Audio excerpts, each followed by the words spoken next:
Ha. Sağ ola.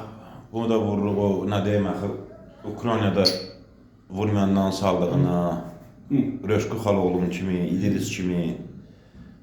Özüm bilin, birinizin cəsarəti satmadı da, bax. Mənim pulum yoxdur. Bir imkanınız olsa və bu kişiyə, bir 100 dollar pul yollayın. Bura gələndə verəcək. Yəni ona götür satacaq, yollayın. Çatmayacaqsa elə bir havada mən danışmayayım. Hə.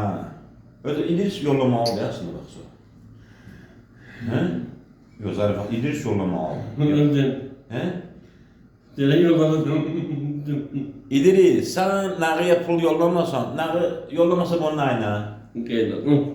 Eşitdin İdris, yollamasan sən qaynana. Yəni bax da, bax. Yaxşı, sağ olaq. Söz alırdım. Sizin sağlığınız, eşitdiniz. Ancaq İdris, kişisənsə pul yollar, davay.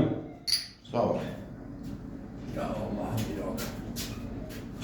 Ay, sağ ol. Şu canınız olsun. Bugün içten tuvalete gelsin.